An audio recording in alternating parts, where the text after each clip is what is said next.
Hello and welcome to this first lecture in the advanced quantum mechanics series.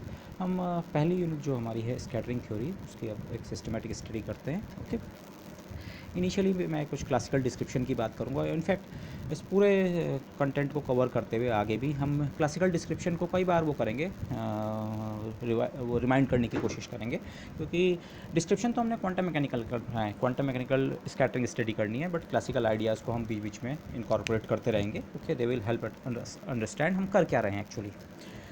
Scattering क्या हुआ, मैं उसको technical definition देने के बजाय मैं सीधे आपको एग्जांपल से बताता हूँ, जो बहुत पहले से आप पढ़ते आए हैं। रदरफोर्ड का जो फेमस एक्सपेरिमेंट था, रदरफोर्ड अल्फा पार्टिकल स्कैटरिंग, जो उसने गोल्ड फॉयल और फिर बाद में दूसरे न्यूक्लियस से भी की गई। तो उस तरह का एक्सपेरिमेंट आपने alpha particles for of a definite energy से काफ़ी दूर से आपने प्रोजेक्ट किया।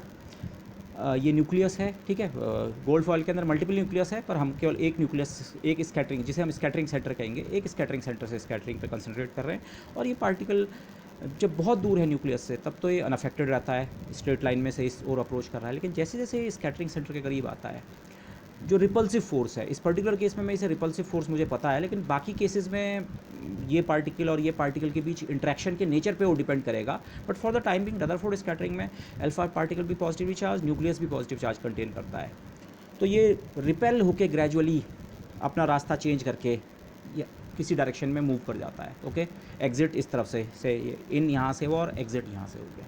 अगर ये स्कैटरिंग सेंटर का कोई असर नहीं होता, ये प्रेजेंट नहीं होता, या इसके और इसके बीच कोई इंट्रैक्शन नहीं होता, तो ये पार्टिकल इस रास्ते के अलॉन्ग आगे मूव करता, जिसे हम फॉरवर्ड डायरेक्शन कहेंगे आगे के डिस्कशंस में। This is the forward direction. तो यही चीज़ स्कैटरिंग है। ओके, इंट्रैक्शन के कारण जो इंसिडेंट पार्टिकल है उसने अपना पाथ चेंज कर दिया, वो दूसरी डायरेक्शन में स्कैटर हो गया। ओके, स्कैटर शब्द का मतलब ही यही है।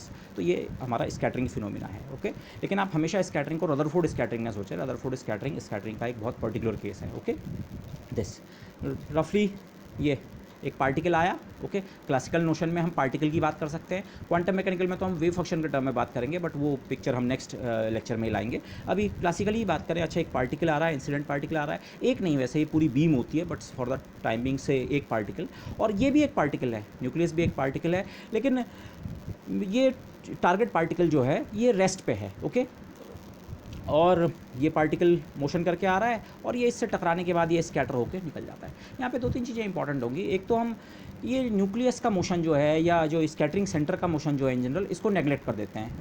उसको आप इस तरह सोचिए, ये इसके मुकाबले बहुत ज़्यादा हैवी है। आप इसे इन्फाइनेटली हैवी भी समझ सकते हैं। वैसे इन्फाइनेटली हैवी वो एग्जैक्टली नहीं होगा। ओके, लेकिन मच मच लार्जर मास। तो हमारा इंटरेस्ट केवल इसमें है, जो हमने ये प्रोजेक्टाइल पार्टिकल जिसे हम कहेंगे, जिसको हमने किसी डेफिनेट वेलोसिटी मोमेंटम के साथ प्रोजेक्ट किया, इससे इंटरेक्ट करने के बाद उसकी ट्रेजेक्ट्री में क्या चेंज आया, वो स्कैटर होके कहाँ गया। ओके, तो हमारी स्टडी इस पे कंसंट्रेट होगी, इसका क्या हाल है। तो और क्वांटम मैकेनिक्स में तो ये जो स्कैटरिंग सेंटर है, इसमें का रोल केवल ये एक पोटेंशियल का सेंटर होगा। हम स्फेरिकली सिमेट्रिक पोटेंशियल्स कंसिडर करेंगे, और इसे हम अपने कोऑर्डिनेट सिस्टम का ओरिजिन की तरह ट्रीट करेंगे। ओके, तो ये केवल एक पोटेंशियल का सोर्स है। तो क्वांटम मैकेनिकल डिस्क्रिप्शन में तो ऐसा हो जाएगा, आपका इंसिडेंट एक वेव फंक्शन है, इंसिडेंट पार्टिकल के करस्पॉन्डिंग एक वेव फंक्शन है, और वो इस पोटेंशियल से इंटरेक्ट करके किस तरह से इवॉल्व कर रहा है, वो हम स्टडी करेंगे। Okay, something like that. But to get an idea, अभी हम क्लासिकल नोशन में बात कर रहे हैं। एक पार्टिकल आया, दूसरा particle, target particle initially stationary है, और ये टकराने के बाद स्कैटर हो गया। ये भी अगर इसका मास इससे बहुत ज़्यादा है, इनफाइनाइट नहीं है, बहुत ज़्यादा है, तो ये भी कहीं स्कैटर होकर ये भी कहीं जाएगा, पर हम इसके मोशन की बात नहीं करेंगे। Okay, this. लेकिन यहाँ पे भी दो पॉइंट्स आते हैं एक्चुअली। जिस तरह से मैं यहाँ पे बात कर रहा हूँ कि ये पार्टिकल मोशन करते हुए आया और ये पार्टिकल एट रेस्ट है, ये जो फ्रेम ऑफ रेफरेंस है, इसे हम कहते हैं lab frame of reference. Laboratory में जब एक्सपेरिमेंट करते हैं तो यूजुअल सेटअप इसी तरह का एक आप कर सकते हैं कि टारगेट आपका स्टेशनरी है, से आप रदरफोर्ड एक्सपेरिमेंट में सोचें गोल्ड फॉयल आपने फिक्स कर रखी है, और अल्फा पार्टिकल्स मूव करके हाई वेलोसिटी से आ रहे हैं। ओके, लेकिन मैथमेटिकल एनालिसिस के लिए स्कैटरिंग प्रॉब्लम की हम एक दूसरे फ्रेम ऑफ रेफरेंस, जिसे हम सेंटर ऑफ मास फ्रेम कहते हैं, उसमें calculations become much much easier. Okay, तो यहाँ एक हमारा लेक्चर इसके अराउंड भी कंसंट्रेटेड होगा, जिसे हम कहते हैं लैब फ्रेम और सेंटर ऑफ मास फ्रेम में क्वांटिटीज़ को रिलेट करना। ओके, तो दैट विल कम लेटर। लेकिन अभी हम लैब फ्रेम ऑफ रेफरेंस में बात कर रहे हैं। टारगेट स्टेशनरी है, ओके, और ये इंसिडेंट पार्टिकल या प्रोजेक्टाइल पार्टिकल आ रहा है और स्कैटर होके चले गया कहीं। ओके, यहाँ पे कुछ चीज़ें, मैं कुछ ये क्वालिफायर्स हैं, आगे भी मैं इनको बोलता रहूँगा, और हो सकता है इसमें कुछ और भी ऐड हो जाएं।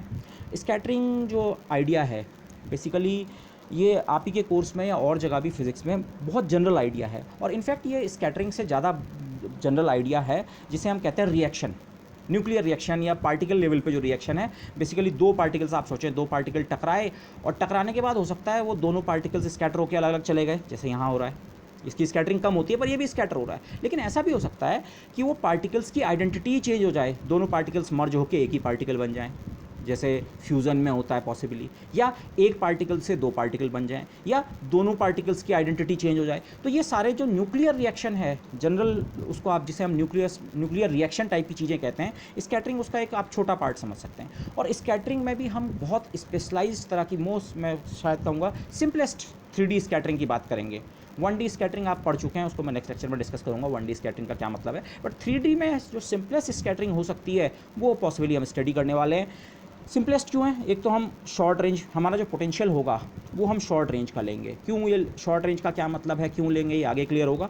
स्फेरिकली सिमेट्रिक, हम स्फेरिकली सिमेट्रिक पोटेंशियल से ही स्कैटरिंग कंसिडर करेंगे। ओके, हमारा जो इसके कारण हमारा डिस्क्रिप्शन मच ईजियर हो जाता है। इसके अलावा हम केवल इलास्टिक स्कैटरिंग पर कंसंट्रेट करेंगे। ओके, इलास्टिक स्कैटरिंग का आइडिया वही है जो आप क्लासिकल मैकेनिक्स से जानते हैं।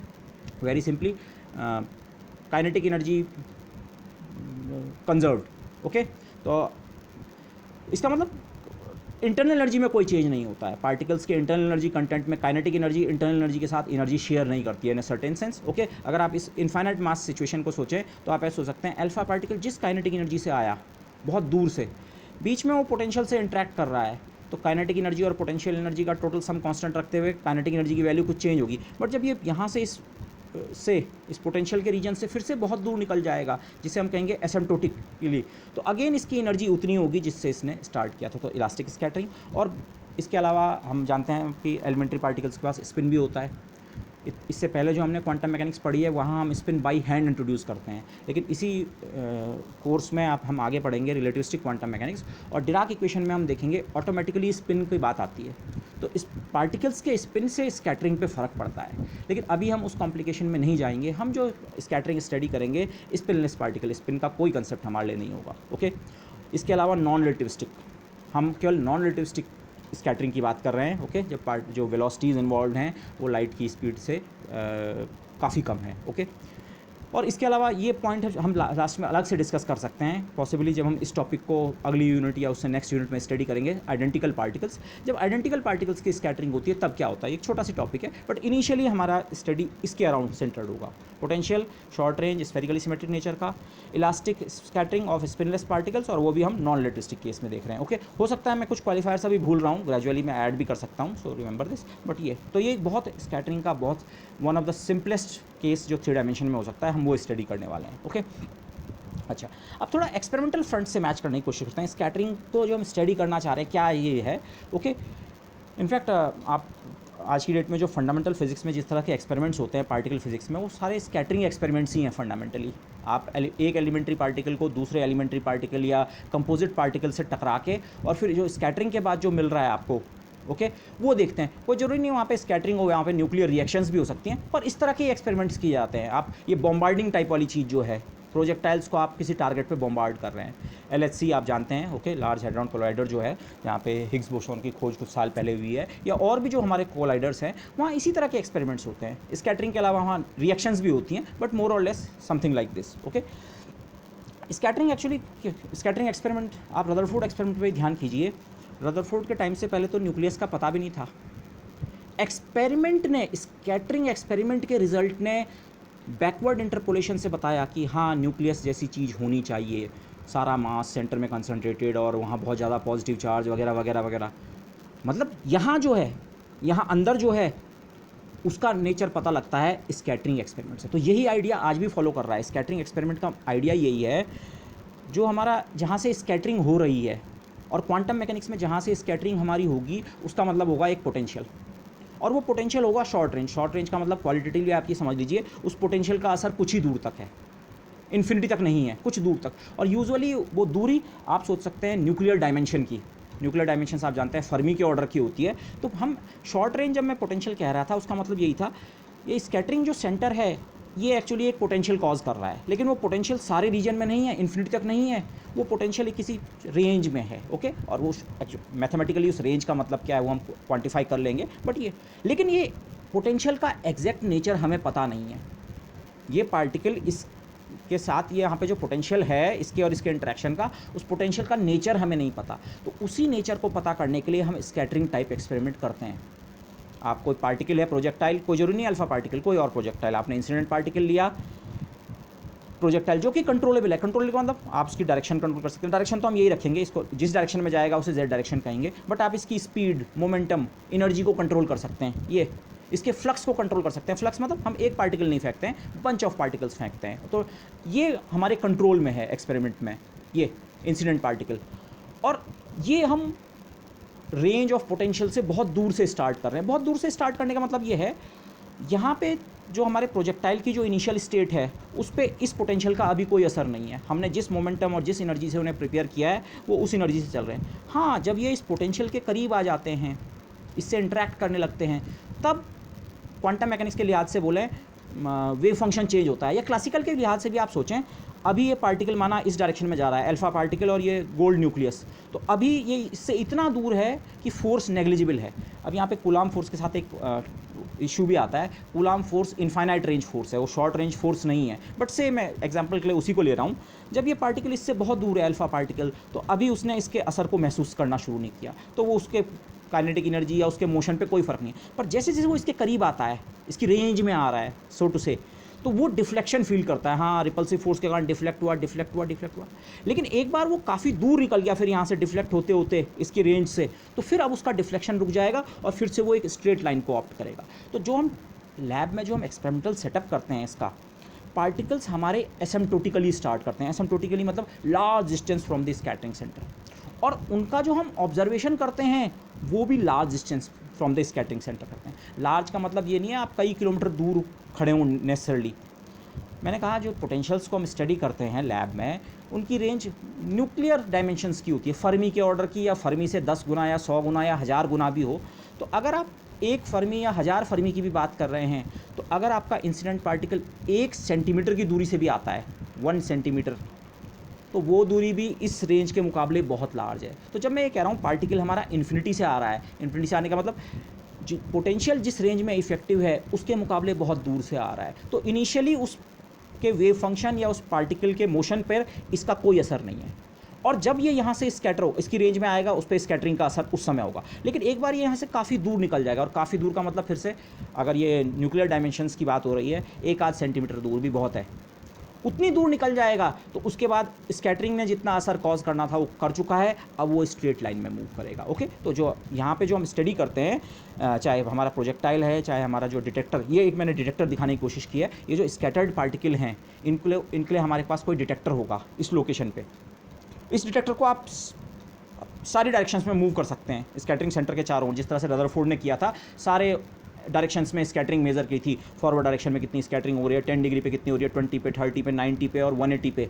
और आपको इसे 3 डायमेंशन में सोचना है। आप सोचिए इस स्कैटरिंग सेंटर के अराउंड एक स्फेरिकल सरफेस है, तो आप अपने इस डिटेक्टर को, जिस डिटेक्टर के विंडो का एरिया DA है, अगर पार्टिकल इस DA एरिया में स्ट्राइक करेगा तो आपको पता चल जाएगा। आप सोचिए एक बीप आपको सुनाई देगी। एक पार्टिकल इस विंडो पर टकराया जिसका एरिया DA है, तो आपको एक बीप सुनाई देगी। 4 टकराएंगे, 4 बीप्स। तो जितने ज़्यादा पार्टिकल किसी डायरेक्शन में स्कैटर होंगे वो ये डिटेक्टर आपका बता देगा पर सेकंड कितने पार्टिकल्स स्ट्राइक कर रहे हैं वो। तो और इस डिटेक्टर को आप उस स्फीयर की सरफेस पे कहीं भी ले जा सकते हैं। आप इसी डिटेक्टर को बाद में यहाँ पे ले आए, बाद में यहाँ ले आए, बाद में यहाँ ले आए, तो आप हर डायरेक्शन में स्कैटरिंग का मेजरमेंट कर सकते हैं। आप इंसिडेंट पार्टिकल्स कुछ भेज रहे हैं, पर सेकंड माना 1000 भेज रहे हैं, और आप मेज़र कर सकते हैं कितने पार्टिकल इस डायरेक्शन में स्कैटर हो रहे हैं पर सेकंड, और कितने यहाँ, और कितने यहाँ, और कितने यहाँ। तो एक्सपेरिमेंटल सेटअप हमारा मोर और लेस इस तरह का होगा। ओके, प्रोजेक्टाइल जो कि कंट्रोलेबल है, और डिटेक्टर को हम 3 डायमेंशन में उसकी पोजीशन को कैसे इंडिकेट करेंगे। उसकी डिस्टेंस कुछ r है, r फिक्स्ड होगा। ओके, लार्ज r, इनफैक्ट ये r would be kind of infinity, large distance पे है ये। ओके, एसिम्प्टोटिकली, लेट्स नॉट से इन्फिनिटी बट एसिम्प्टोटिकली ये r is very large distance. और θ-φ लोकेशन पे, ओके, θ-φ हमारे जो पोलर एंगल्स होते हैं स्फेरिकल पोलर कोऑर्डिनेट्स में से, किसी पर्टिकुलर θ-φ लोकेशन पे कितने वो हैं। माना आप यहाँ भी देख सकते हैं, से ये पेन को आप समझिए, यहाँ से स्कैटरिंग भी, या आप यहाँ भी देख सकते हैं इस डायरेक्शन में कितने आई स्कैटर होंगे, या यहाँ भी देख सकते हैं या यहाँ भी देख सकते हैं, ये स्कैटरिंग सेंटर है। आप हर डायरेक्शन में अपनी विंडो को चेंज करके, विंडो मतलब जो हमारा डिटेक्टर है उसकी विंडो, ओके, अगर आपने गीगर मूलर काउंटर देखा है तो उसकी विंडो होती है, तो ऐसे ही किसी भी डिटेक्टर की कोई विंडो है, डिटेक्टर विंडो के अंदर जितने पार्टिकल्स स्ट्राइक करेंगे उनका हम मेजरमेंट कर रहे हैं, तो हर डायरेक्शन में आप मेजरमेंट कर सकते हैं। तो इस तरह का एक एक्सपेरिमेंटल सेटअप भी आपको ध्यान में रखना है। हाँ ये ओके, तो हो क्या रहा है एक्सपेरिमेंटली, हम क्या करना चाहते हैं, क्या मेज़र करते हैं लैब में, with a given incident flux of the projectile particles, ये प्रोजेक्टाइल पार्टिकल की गिवन एनर्जी वगैरह वगैरह और इसका कोई गिवन फ्लक्स है, हम मेज़र करते हैं the number of particles arriving at a given location, किसी पर्टिकुलर लोकेशन, और उस पर्टिकुलर लोकेशन को हम स्पेसिफाई कैसे करेंगे, उसके पोलर एंगल्स थीटा और फाई, हम X Y Z axis choose कर लेंगे और उसके रेस्पेक्ट में जिस तरह से हम थीटा फाई एंगल डिफाइन करते हैं, किसी पर्टिकुलर लोकेशन को हम कहेंगे अच्छा ये लोकेशन बहुत दूर पे थीटा फाई डायरेक्शन में सिचुएटेड है, तो थीटा फाई डायरेक्शन में जो लोकेशन सिचुएटेड है, ठीक है, उसमें भी एक स्मॉल सॉलिड एंगल, अब सॉलिड एंगल का नोशन आपको ऐसे पता होगा, but let me just clear, माना हमारी डिटेक्टर की विंडो का साइज़ डी है, सही मैंने सर्कुलर दिखाया, कोई ज़रूरी नहीं है सर्कुलर हो, but whatever with the shape, एक स्मॉल एरिया डी है, तो ये जो D A upon are square जो क्वांटिटी होती है इसे हम कहते हैं सॉलिड एंगल। जैसे प्लेन एंगल जो होता है आप जानते हैं angle equal to arc upon radius, तो ऐसी सॉलिड एंगल जो उसका 3 डायमेंशनल काउंटर पार्ट होता है, कोई आप छोटा सी कोन बनाए कागज़ का या आइसक्रीम का जैसा कोन होता है, तो वो जो एंगल डिस्क्राइब कर रहा है वो एक सॉलिड एंगल है। तो सॉलिड एंगल होता है, सॉलिड एंगल के एंड पे जो एरिया है डी ए और अपॉन आर स्क्वायर, ओके। तो जितने पार्टिकल्स स्कैटर होकर सॉलिड कोन के अंदर जा रहे होंगे इसके अंदर, वो सारे के सारे इस विंडो को स्ट्राइक करेंगे, तो हमारा डिटेक्टर उनको काउंट करेगा। तो जो हम स्कैटरिंग की बात कर रहे हैं, हम बेसिकली उन पार्टिकल्स का नंबर मेज़र करेंगे जो स्कैटर होकर किसी पर्टिकुलर डायरेक्शन में जा रहे हैं। आप इसे एक कोन सोचिए, एक्चुअली एक फिजिकल कोन सोचिए, इस कोन को आप अलग अलग डायरेक्शंस में मूव कर सकते हैं। माना यही मेरा कोन है, से दिस इज़ अ कोन, ये कोन नहीं है बट से this is a cone, okay. आपने इस डायरेक्शन में डिटेक्टर रखा, इस कोन के अंदर जितने गए वो मेजरमेंट हो गए, फिर आप इसको यहाँ ले गए, अपनी डिटेक्टर विंडो यहाँ ले गए, इस कोन के अंदर जितने गए, कोन मतलब सॉलिड एंगल डी ओमेगा, तो किसी particular solid angle D omega में, और उस डी ओमेगा अलग अलग डायरेक्शंस में हो सकता है, थीटा फाई की वैल्यू यहाँ अलग, यहाँ अलग, यहाँ अलग, अलग अलग थीटा फाई डायरेक्शंस में एक small solid angle D omega अगर हम लें, तो उसमें पर यूनिट टाइम कितने पार्टिकल्स स्कैटर हो रहे हैं ये हम लैब में मेज़र कर सकते हैं और करते हैं। तो स्कैटरिंग में ये और ये चीज़ें, ये हमारे कंट्रोल में है, मतलब ये भी मेजरेबल है, ये तो हम कंट्रोल ही करते हैं और ये हम मेज़र करते हैं। ऐसा करने पे ये पोटेंशियल या जिस भी कारण से स्कैटरिंग हो रही है वो कितना किस डायरेक्शन में उन पार्टिकल्स को स्कैटर कर रहा है, ये हम मेज़र करते हैं, ओके। और यहीं से हमारा एक सबसे इंपॉर्टेंट नोशन आता है इसमें, जिसे हम कहते हैं डिफरेंशियल स्कैटरिंग क्रॉस सेक्शन। इसको मैं भी एक्सप्लेन करूँगा। बेसिकली ये नंबर जो है मोर और लेस यही हमारा है differential scattering cross section, not exactly, अभी मैं उसको क्वांटिफाई कर दूंगा, बट ये कितने पार्टिकल्स स्कैटर हो रहे हैं किसी पर्टिकुलर डायरेक्शन में एक छोटे से सॉलिड एंगल में पर यूनिट टाइम, वो नंबर है differential scattering cross section. Short में मैं इसे DSCS लिखूंगा, डिफरेंशियल स्कैटरिंग क्रॉस सेक्शन। तो स्कैटरिंग थ्योरी चाहे आप क्लासिकल मैकेनिक्स में कर रहे हैं चाहे क्वांटम मैकेनिक्स में कर रहे हैं, वहाँ हमारा जो थ्योरेटिकल एम है वो एक्चुअली ये होता है, आप फोर्स या पोटेंशियल से इस डिफरेंशियल स्कैटरिंग क्रॉस सेक्शन को रिलेट करना चाहते हैं। आप ये सोचिए, differential scattering cross section actually एक ऐसी चीज़ है जो हम लैब में मेज़र कर सकते हैं। बेसिकली आपको नंबर ऑफ़ पार्टिकल्स मेज़र करने हैं अलग अलग डायरेक्शन में, कितने स्कैटर होकर आ रहे हैं। माना पीछे से 1000 पार्टिकल आए, आपने डिटेक्टर यहाँ रखा, थीटा बराबर 30 डिग्री और फाई बराबर 25 डिग्री पे, कुछ भी वैल्यू पे, और आपने वहाँ देखा हाँ छोटे से सॉलिड एंगल डी ओमेगा में यूनिट टाइम में 30 पार्टिकल्स आ रहे हैं, तो इस डायरेक्शन के लिए उससे आप डिफरेंशियल स्कैटरिंग क्रॉस सेक्शन पता लग जाएगा। दूसरी डायरेक्शन के लिए अलग, आप अपना डिटेक्टर यहाँ पे लाए, यहाँ के लिए, तो हर डायरेक्शन के लिए आप डिफरेंशियल स्कैटरिंग क्रॉस सेक्शन निकाल सकते हैं।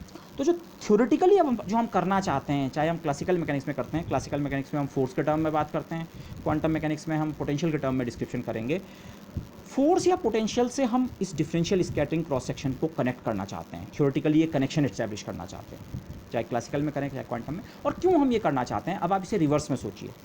एक्चुअली सिचुएशन ये है, रदरफोर्ड के टाइम वाले एक्सपेरिमेंट से आप ध्यान करें, ये फोर्स या पोटेंशियल का नेचर हमें पता ही नहीं है।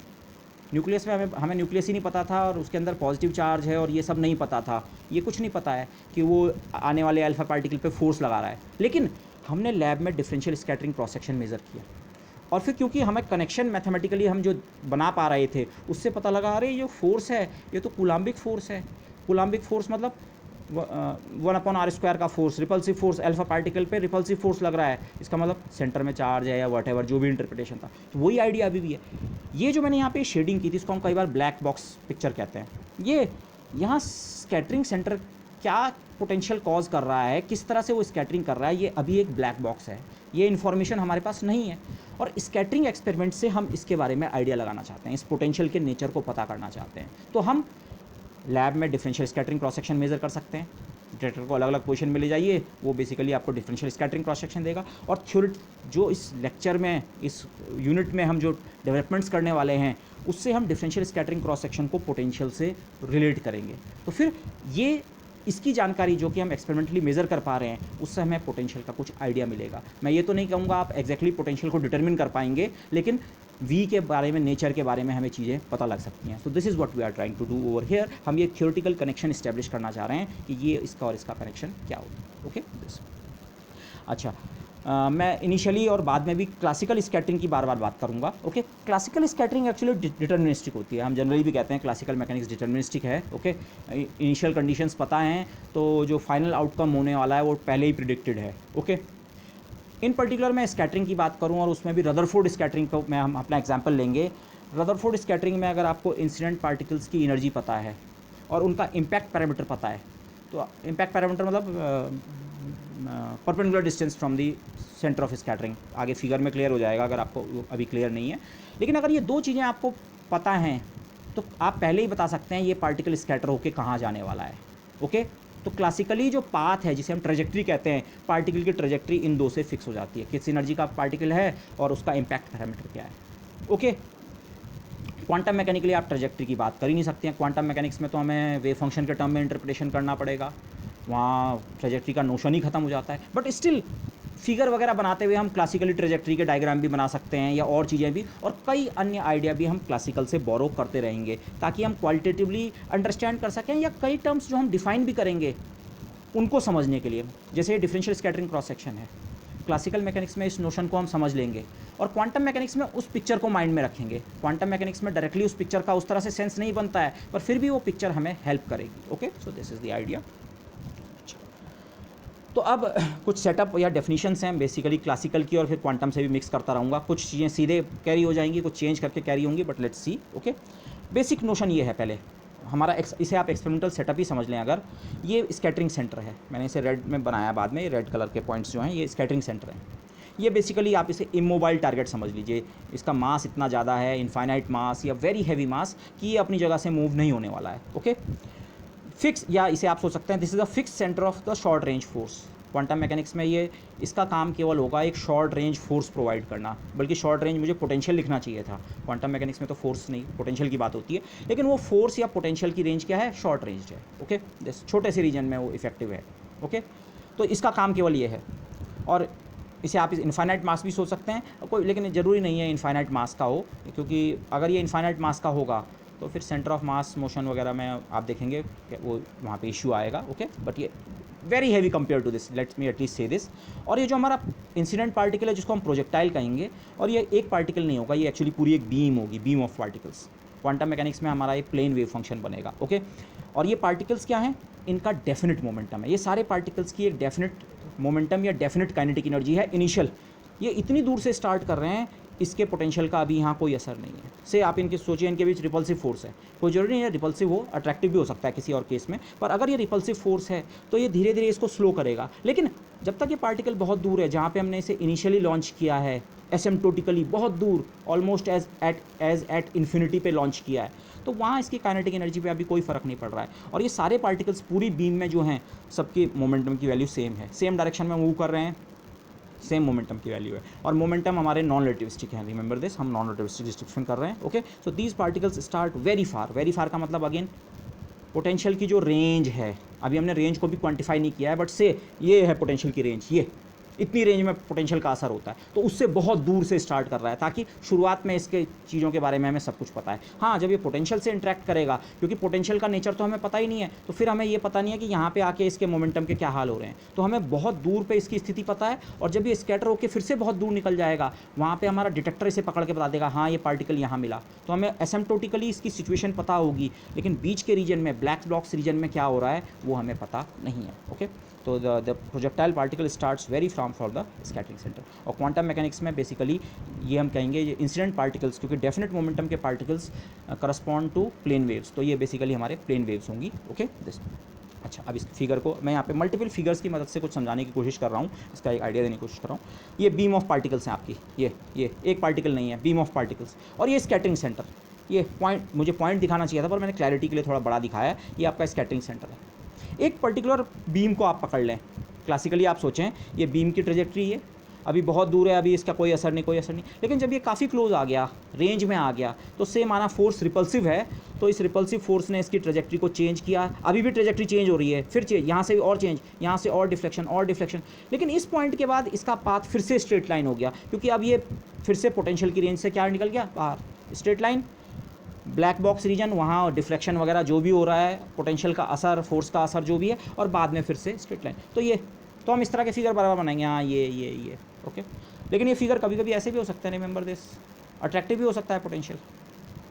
ओके, पोटेंशियल अट्रैक्टिव है तो आप सोच सकते हैं हाँ वो अपनी तरफ खींचेगा और इसे डिफ्लेक्ट कर देगा, और ये डिफ्लेक्शन 180 डिग्री भी या उससे ज़्यादा भी हो सकता है, ठीक है। So all sorts of situation can arise, but symbolically हम इसे ऐसे दिखाएंगे।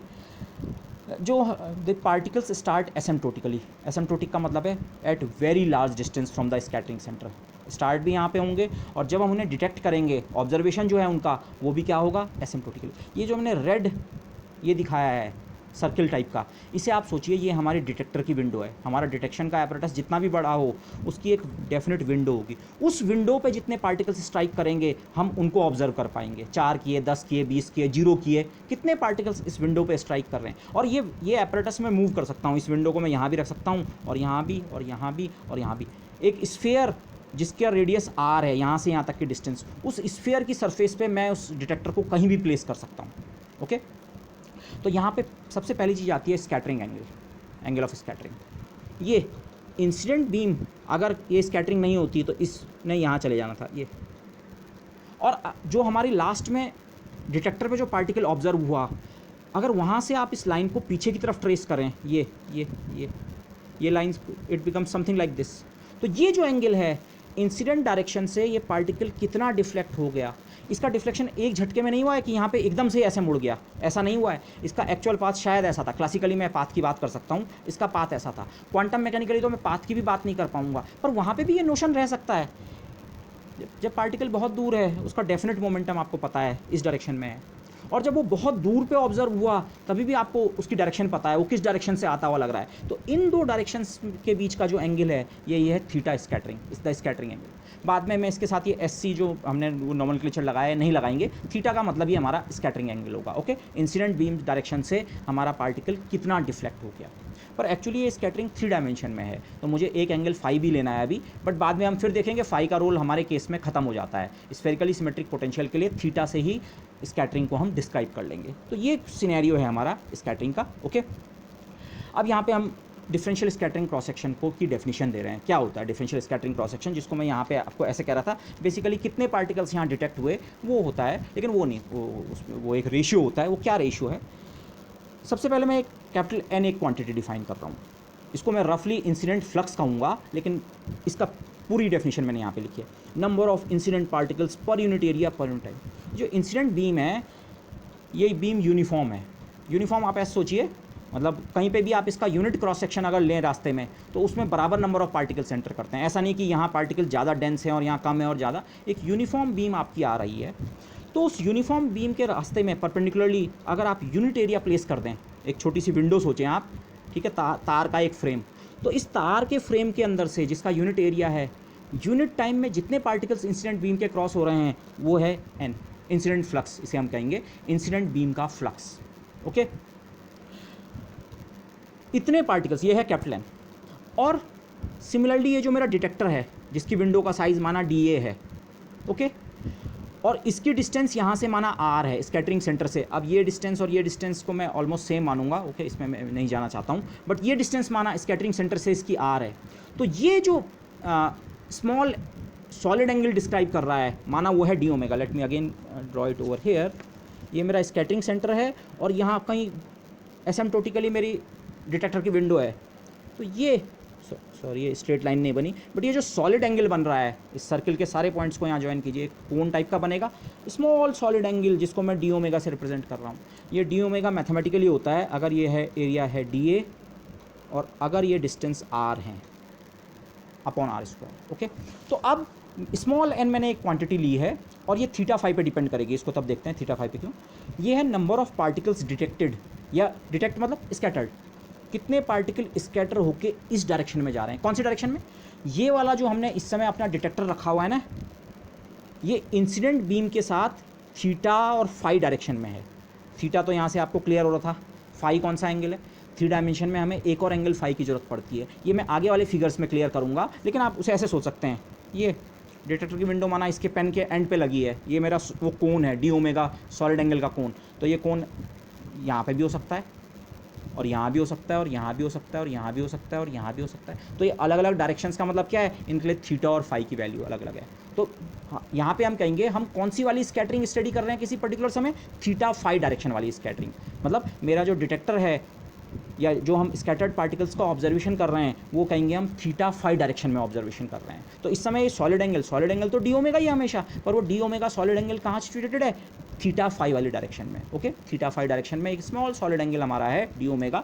तो अगर इस डी ओमेगा सॉलिड एंगल जो कि थीटा फाई डायरेक्शन में सिचुएटेड है, अगर इसमें यूनिट टाइम में जो नंबर ऑफ पार्टिकल्स स्कैटर होके जा रहे हैं वो है स्मॉल एन। यहाँ पे एक थोड़ा चीज़ का आपको ध्यान रखना पड़ेगा, ये actually number of scattered particles होना चाहिए। होता क्या है, आप रदरफोर्ड एक्सपेरिमेंट में भी आप याद करें, रदरफोर्ड एक्सपेरिमेंट की फाइंडिंग ये थी ज़्यादातर पार्टिकल्स बिना स्कैटर हुए निकल जाते हैं। अगर मैं उसको क्वालिटेटिवली दिखाऊं, इसको आप क्वांटिटेटिवली ना समझें, थोड़ा क्वालिटेटिवली सोचें। ये इंसिडेंट बीम आ रही है, माना हमारे पोटेंशियल इस रेंज में इफेक्टिव है, तो इस रेंज के पार्टिकल्स तो डिफ्लेक्ट होंगे अलग अलग डायरेक्शन में जहाँ भी डिफ्लेक्ट हों, लेकिन ये वाले पार्टिकल्स डिफ्लेक्ट नहीं होते हैं जो रेंज से बाहर होते हैं। तो अगर मेरा डिटेक्टर इधर कहीं पे है तो इसमें स्कैटर्ड पार्टिकल्स तो एंटर करते ही हैं जो स्कैटरिंग के कारण, पर इंसिडेंट वाले पार्टिकल्स भी एंटर करते हैं। तो थोड़ा मुझे यहाँ पे केयरफुल रहना चाहिए, इसीलिए मैंने एक लिखा है। हम बेसिकली यहाँ पे केवल स्कैटर्ड पार्टिकल्स की बात कर रहे हैं। ओके, कितने पार्टिकल्स स्कैटर होकर मेरे डिटेक्टर में आ रहे हैं। तो इसमें अगर इंसिडेंट वाले कोई पार्टिकल्स बिना स्कैटर हुए यहाँ एंटर कर रहे हैं तो उनको हमें कंसिडरेशन में नहीं लेना है। Okay, so we have to be careful about this. Okay, in fact ये चीज़ मैथमेटिकली भी आप आगे देखेंगे, जो ये पोटेंशियल से इंटरेक्ट करने के बाद जो वेव फंक्शन की फॉर्म होती है उसमें इंसिडेंट वेव फंक्शन भी होता है और एक स्कैटर्ड वेव फंक्शन भी होता है। तो यहाँ पे हमारा इंटरेस्ट केवल इसमें है स्कैटर होके कितने आ रहे हैं। तो ये नंबर डिटेक्शन जब मैंने लिखा था मेरा मतलब था एक्चुअली स्कैटर्ड। ओके, कितने पार्टिकल्स स्कैटर होके एक छोटे से सॉलिड एंगल डी ओमेगा में, और वो सॉलिड एंगल डी ओमेगा में कहाँ रखा है, यहाँ रखा है कि यहाँ रखा है वो भी बताना पड़ेगा। वो रखा है हमने थीटा फाई डायरेक्शन में रखा हुआ है। थीटा फाई डायरेक्शन में जो एक small solid angle D omega located है उसमें पर यूनिट टाइम अगर नंबर ऑफ पार्टिकल्स स्कैटर होकर आ रहे हैं स्मॉल एन, और आप देख सकते हैं स्मॉल एन थीटा फाई का फंक्शन हो सकता है। अलग अलग डायरेक्शंस में नंबर ऑफ स्कैटर्ड पार्टिकल अलग अलग हो सकते हैं। इस कोन में हो सकते हैं 20 पार्टिकल स्कैटर हुए, पीछे से 1000 आ रहे हैं, इंसिडेंट फ्लक्स 1000 है, और यहाँ हुए 30 स्कैटर, और इसी सॉलिड एंगल को आप दूसरी डायरेक्शन में ले गए, दूसरी थीटा फाई पोजीशन पे ले गए, हो सकता है वहाँ 50 पार्टिकल से स्कैटर कर रहे हो, किसी दूसरी थीटा फाई डायरेक्शन में 100 स्कैटर कर रहे हो। तो ये स्मॉल एन है, ये थीटा फाई का फंक्शन है।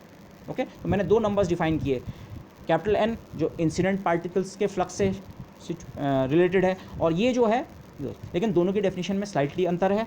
यहाँ यूनिट एरिया को क्रॉस करने वाले नंबर ऑफ पार्टिकल्स हैं, यहाँ सॉलिड एंगल में डी ओमेगा सॉलिड एंगल में जाने वाले पार्टिकल्स पर यूनिट टाइम। ओके, तो इनका जो रेशियो है स्मॉल एन अपॉन एन, माना यहाँ 30 गए, थीटा इक्वल टू 10 डिग्री और फाई इक्वल टू 20 डिग्री पे माना 30 पार्टिकल गए, तो आप कहेंगे उस डायरेक्शन में 30 अपॉन 1000 उस डायरेक्शन का डिफरेंशियल स्कैटरिंग क्रॉस सेक्शन है। हमने इस चीज़ को, ये है डिफरेंशियल स्कैटरिंग क्रॉस सेक्शन का साइन, DSCS।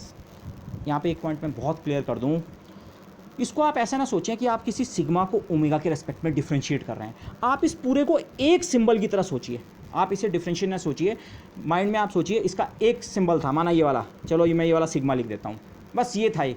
लेकिन इसको हम कॉमनली लिखते हैं, ऐसा क्यों लिखते हैं अभी आगे क्लियर हो जाएगा। तो आप ऐसा ना सोचें पहले कोई चीज़ सिग्मा होती है और उसे डिफरेंशिएट करते हैं तो D sigma upon d omega मिलता है। आप सोचिए ये डिफरेंशियल स्कैटरिंग क्रॉस सेक्शन का पूरे का एक साइन है। ओके, तो क्योंकि एन थीटा फाई का फंक्शन है और कैपिटल एन इंसिडेंट फ्लक्स है, और इंसिडेंट फ्लक्स इंसिडेंट पार्टिकल्स की एनर्जी पे डिपेंड करेगा, ज़्यादा फास्ट होंगे पार्टिकल्स तो ये जो आपका सिग्मा है ये तीनों का फंक्शन होता है। इनफैक्ट हम ये देखेंगे जो डिफरेंशियल स्कैटरिंग क्रॉस सेक्शन है ये के इंसिडेंट पार्टिकल्स का मोमेंटम है। Okay, by now you know this very well.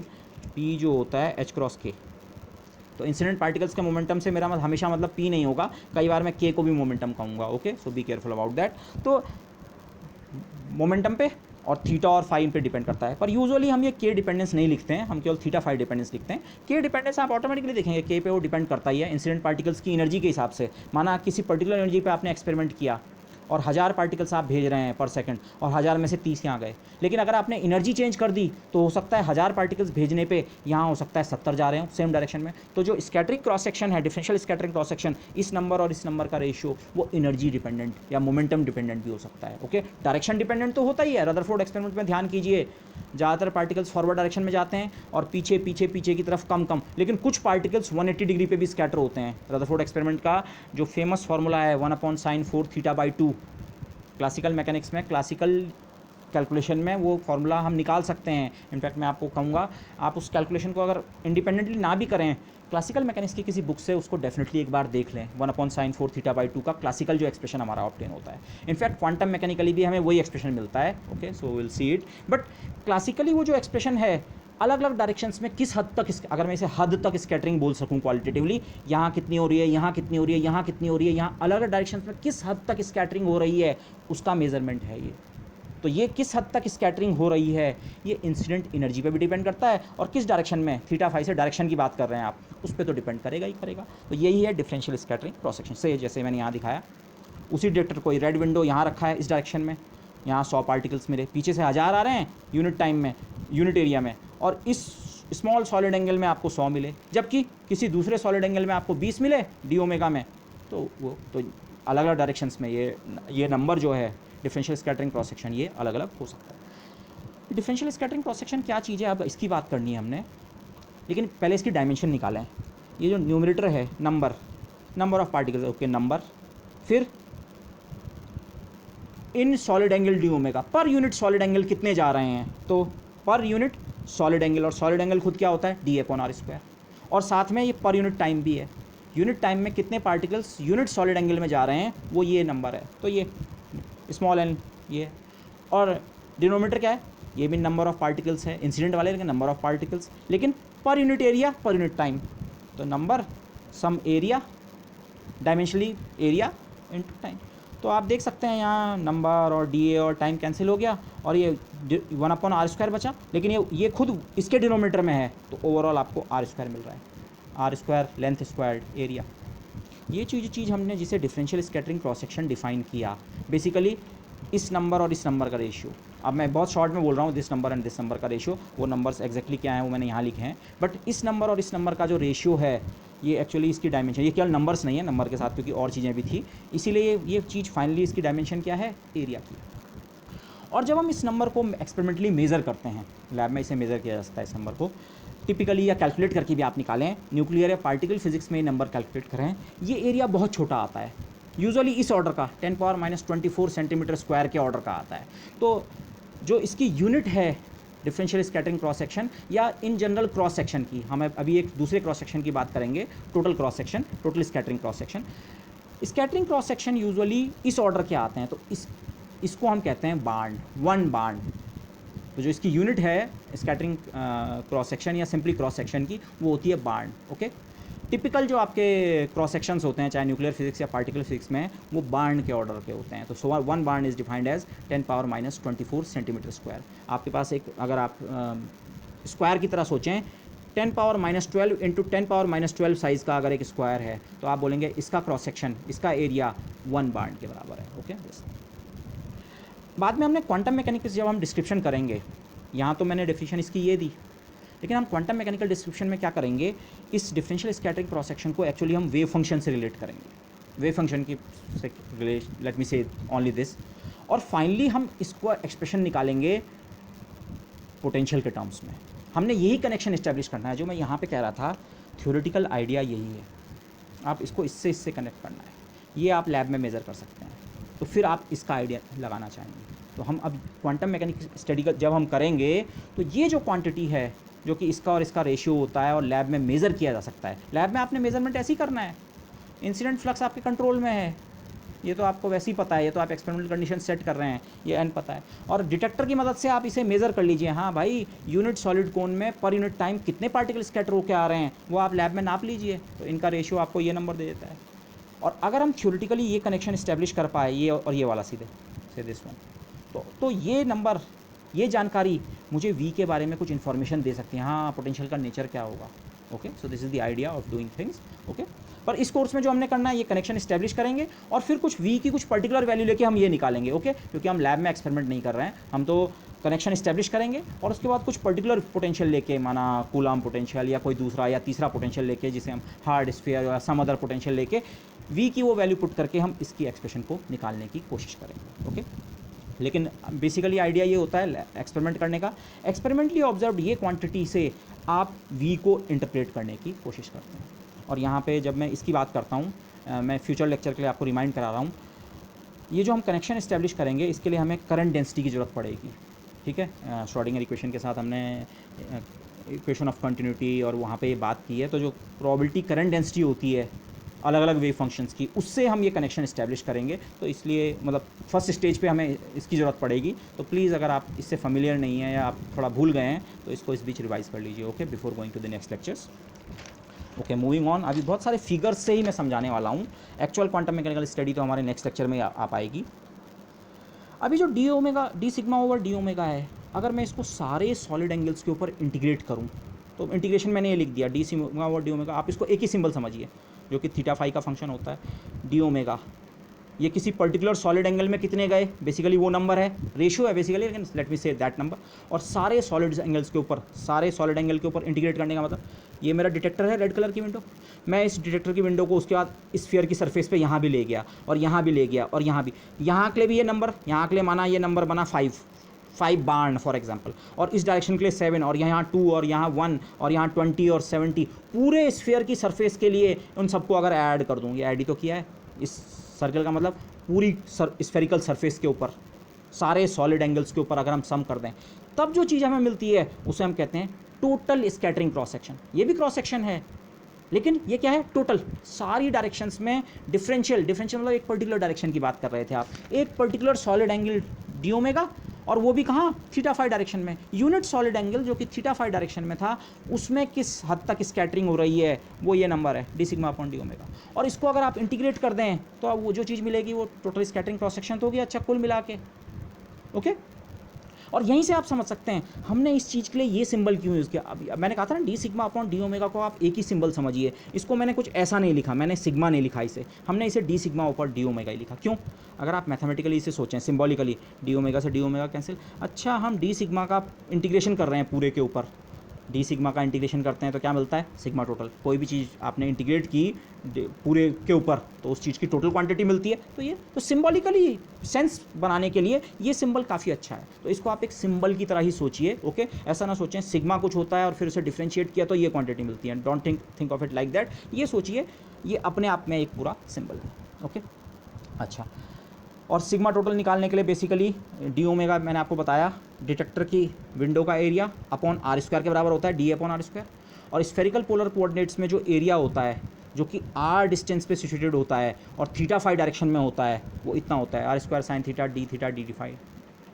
अगर आपको अगेन थोड़ा सी आपके स्फेरिकल पोलर कोऑर्डिनेट्स थोड़ा वीक हो रहे हैं तो प्लीज़ इस तरह के फिगर्स, अब ये बहुत अच्छा हाथ से नहीं बनता है, आप इंटरनेट या बुक्स में इन फिगर्स को देखें। कार्टिजियन में तो आप एलिमेंट्री वॉल्यूम बनाते हैं तो उसकी sides D X D Y D Z बनती है, तो volume D X into D Y into D Z, या surface area D X into D Y या D Y into D Z, depending on आप कौन सी सरफेस की बात कर रहे हैं। लेकिन 3 डायमेंशन में जो आपकी एलिमेंट्री डायमेंशंस बनती हैं एलिमेंट्री वॉल्यूम की, एक साइड बनती है डी आर, एक साइड बनती है आर डी थीटा और एक साइड बनती है r sine theta d phi. Okay, geometrically आप इन्हें देख लें तो ये जो सरफेस है वो सरफेस एक्चुअली ये वाला एरिया है, ये r d theta into r sine theta into d phi, तो आप इसे मल्टीप्लाई करें r square sine theta d theta d phi, तो डी ए इतना है और upon are square d omega, तो आर स्क्वायर कैंसिल हो गया, तो d omega basically mathematical calculation करते हुए डी ओमेगा हम इतना सब्स्टिट्यूट करेंगे।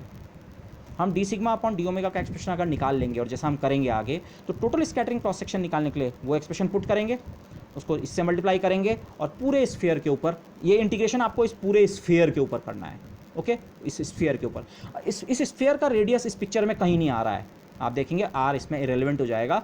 ओके, तो ये और स्फेरिकली सिमेट्रिक पोटेंशियल के लिए हम ये देखेंगे, ये क्वांटिटी जो है ये फाई पे डिपेंड नहीं करेगी। यहाँ तो फाई है ही नहीं, फाई के ऊपर इंटीग्रेशन है, पर जो बाकी मल्टीप्लाइंग पार्ट है उसमें केवल थीटा है, साइन थीटा।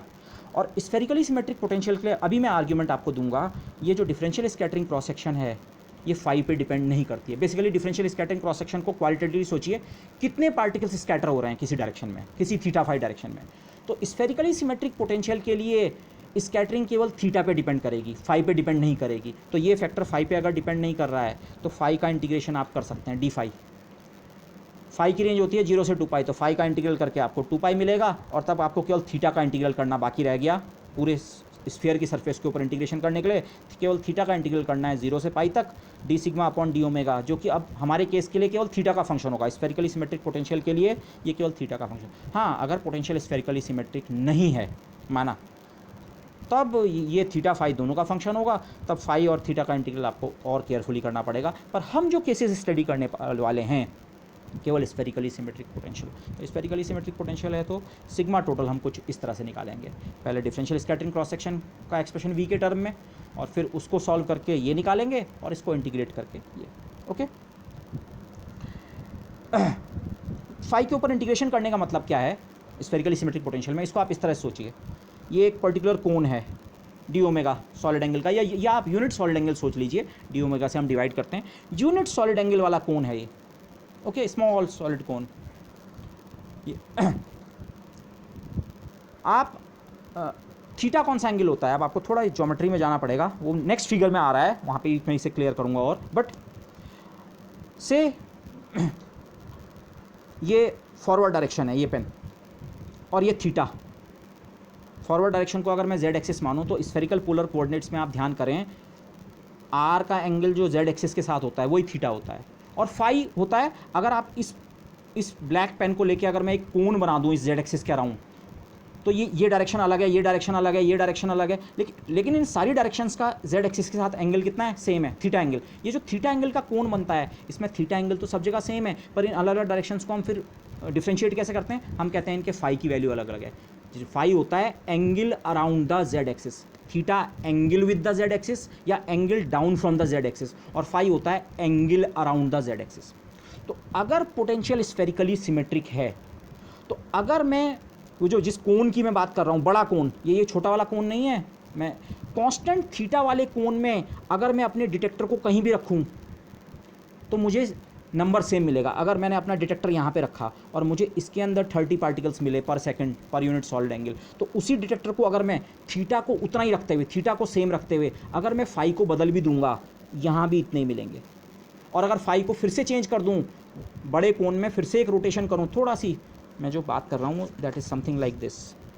ये एक बड़ा कोन है, ये बड़ा कोन मैंने कैसे बनाया, ये जेड एक्सिस थी, अगर स्कैटरिंग नहीं होती पार्टिकल यहाँ जाते, मैं उन पार्टिकल्स को देख रहा हूँ जो से 30 डिग्री पे स्कैटर हुए, थीटा की वैल्यू मैंने 30 पे फिक्स कर दी। पर 30 डिग्री पे भी हम स्कैटरिंग कैसे ऑब्जर्व करते हैं, आपका डिटेक्शन का डिटेक्टर विंडो इतनी छोटी सी है, ये एक छोटे सॉलिड एंगल में, फिर इसी विंडो को आप यहाँ पे ले आए, यहाँ पे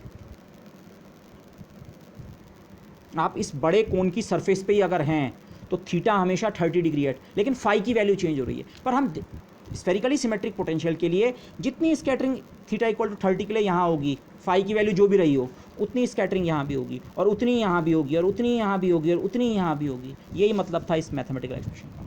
ये जो डिफरेंशियल स्कैटरिंग क्रॉस सेक्शन है थीटा पे तो डिपेंड करेगा। थीटा पे डिपेंड करने का मतलब अगर मैं 30 के बजाय 45 डिग्री पे स्कैटरिंग देखूँ तो यहाँ भी उस सेम नंबर ऑफ पार्टिकल्स नहीं मिलेंगे अलग, लेकिन 45 डिग्री वाला जो बड़ा कोन है उसकी सरफेस के हर एक पॉइंट पे नंबर ऑफ पार्टिकल्स सेम होंगे। तो थीटा के साथ हमारा differential scattering cross section very करेगा, पर फाई के साथ वेरी नहीं करेगा। तो जो मैंने इंटीग्रेशन किया है यहाँ पे, अगर मैं डी फाई के ऊपर का इंटीग्रेशन कर दूँ, उसका मतलब ये है इस तरह के जितने रेड सेगमेंट्स हैं, ये छोटी छोटी विंडोज़ मिला के अगर आप इन सारे के डिफरेंशियल स्कैटरिंग क्रॉस सेक्शन को ऐड कर दें तो वो वाला कंट्रीब्यूशन आपको 2 पाई का फैक्टर एक्स्ट्रा देता है। ये जो पूरी बेल्ट टाइप की बन रही है ना, अगर आप एक स्फेरिकल बॉल सोचें और उसमें 2 लाइन्स ड्रॉ करके इक्वेटर के पैरेलल, अगर मैं इसके इक्वेटर को ऐसे में दिखा रहा हूँ, इक्वेटर के पैरेलल आप 2 लाइन्स बना रहे हैं, तो उन पैरेलल लाइन्स के बीच जो पट्टी बनी, उस पट्टी में आप अपना डिटेक्टर कहीं भी रखें, उन सब कंट्रीब्यूशंस को अगर आप ऐड कर दें तो वो इतना है विदाउट इंटीग्रेटिंग, और फिर इसको भी आप थीटा के ऊपर इंटीग्रेट कर दें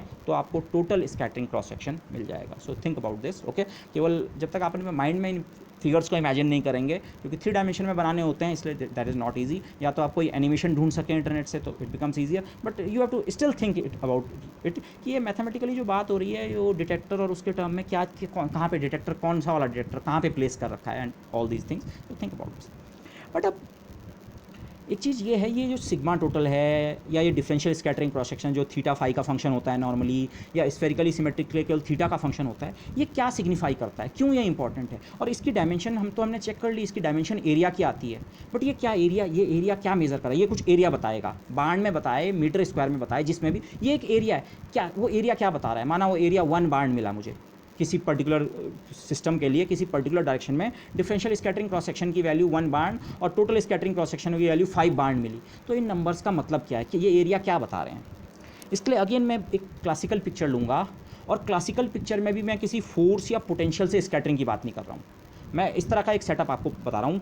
पीछे से आप पार्टिकल्स को प्रोजेक्ट कर रहे हैं, आप इन्हें अल्फा पार्टिकल में ना सोचें, आप सोचिए ये तीर ही आ रहे हैं, चलिए आप एरो ही सोच लीजिए, ये तीर आ रहे हैं, कोई चीज़ सीधे इनके रास्ते में आपने एक प्लेट रखी हुई है, कोई ज़रूरी नहीं है प्लेट सर्कुलर हो, बट सिंप्लिसिटी के लिए माना एक सर्कुलर प्लेट आपने रखी हुई है इसके रास्ते में, जिसका एरिया है ए।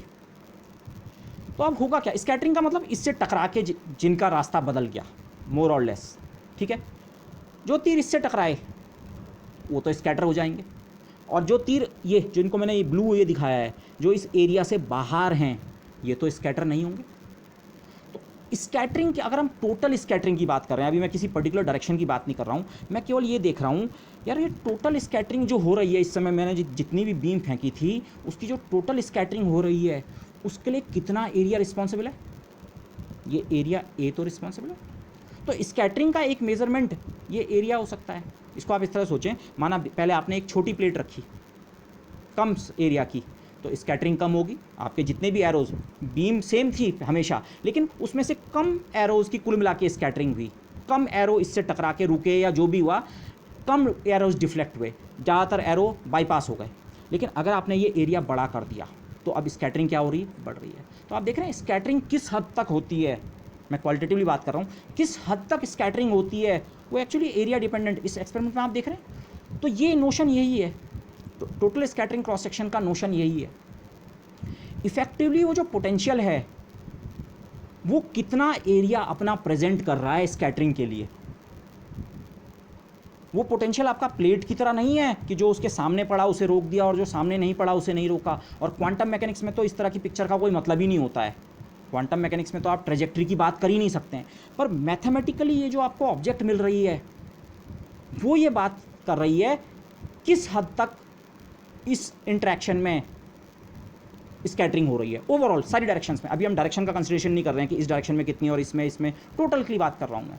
ओके, आप इसे इस तरह सोचिए, ये इंसिडेंट पार्टिकल्स माना इस प्लेट से आके चिपक जाते हैं, स्कैटरिंग की बजाय सोचिए चिपक जाते हैं। चिपकने से मेरा मतलब ये है आप इसे एक न्यूक्लियर रिएक्शन की तरह सोचें, पीछे से आप बीम भेज रहे हैं लेकिन जो टारगेट है वो इतना छोटा है तो रिएक्शंस कम होंगी, और अगर आपने टारगेट बड़ा कर दिया तो ज़्यादा एरिया पे स्ट्राइक होगा, रिएक्शंस ज़्यादा होंगी।